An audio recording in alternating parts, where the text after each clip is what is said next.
वबरकातुहू। नहायत ही खुशी का मकाम है कि आज आसनसोल की सरजमीन पर इस तरह के एक अजीमुशान प्रोग्राम का इनेकाद किया गया है। ये आसनसोल की सरजमीन ये सिर्फ एक ऐसा नाम नहीं जहाँ पे कुछ लोग बसते हैं, बल्कि आसनसोल है सिटी ऑफ ब्रदरहुड। ये शहर है दोस्ती का शहर, ये शहर है मोहब्बत का शहर, ये शहर है जहाँ पे मोहब्बतें बांटी जाती हैं, उल्फतें तकसीम की जाती हैं, लोगों को इज़्ज़त दी जाती है, लोगों को अपने दामने दिल में जगह दी जाती है, उन्हें पलकों पे बिठाया जाता है, उन्हें मोहब्बतों से नवाजा जाता है। आसनसोल एक ऐसा ही शहर है और इस शहर में पूरे हिंदुस्तान से तशरीफ़ लाए हुए अपने तमाम ही मेहमानान किराम का हम खैर मकदम करते हैं। खुश आमदीद। आप एक ऐसी जगह तशरीफ़ लाए हैं जो कि मिनी हिंदुस्तान है। हिंदुस्तान को अगर देखना हो तो आप आसनसोल को देखें, हिंदुस्तान को अगर समझना हो तो आप आसनसोल को समझें। यहाँ पे हर मज़हब व मिल्लत के लोग बसते हैं, यहाँ पे मुख्तलिफ़ ज़बानें बोलने वाले मुख्तलिफ़ मज़ाहिब के परिस्तार आबाद हैं और सभी जानते हैं कि उनका शेवा क्या है, उनका धर्म क्या है, उनका मज़हब क्या है, क्योंकि हर एक का मज़हब यही सिखाता है कि मज़हब नहीं सिखाता आपस में बैर रखना। हिंदी है, हम वतन है, हिंदुस्तान हमारा। आज अल्लाह का शुक्र है कि एक मुशायरे का इनेकाद हुआ। उस मुशायरे से पहले 2 किताबों की रस्म रूनुमाई है और उससे भी पहले 3 होनहार बच्चों का इस्तकबालिया है।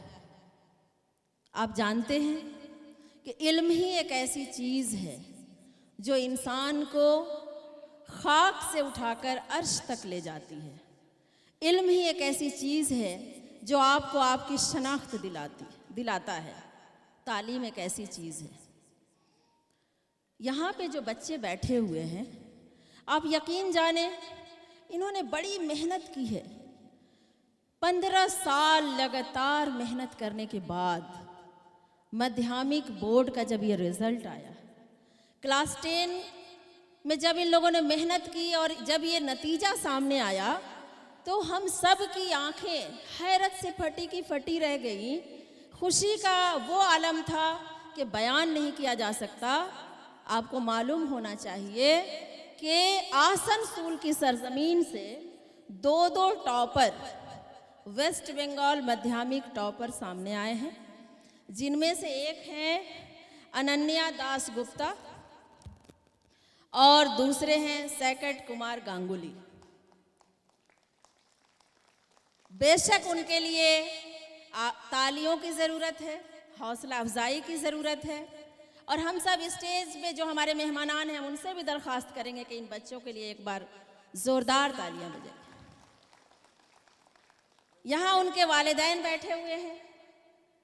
अल्लाह का शुक्र है आपने अपने बच्चों की अच्छी तरबियत की।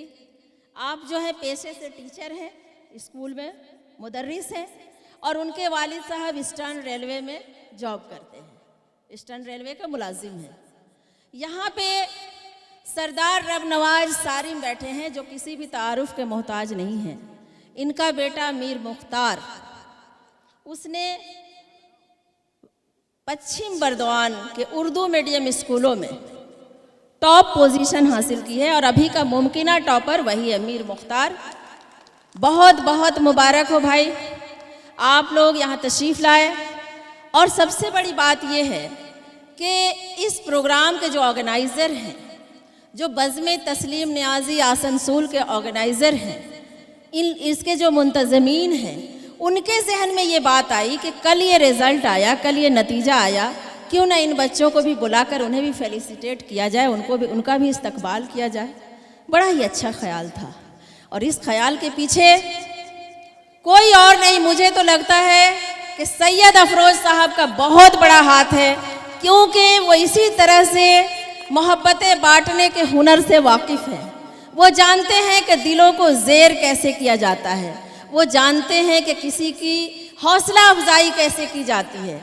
आप देखिए कि हमारे इलाके में बहुत सारे लोग ऐसे होंगे जिनके पास काफ़ी दौलत होगी, पैसा होगा, शोहरत होगी, लेकिन उनमें से क्या कोई सैयद अफरोज़ की तरह का हौसला भी रखता है?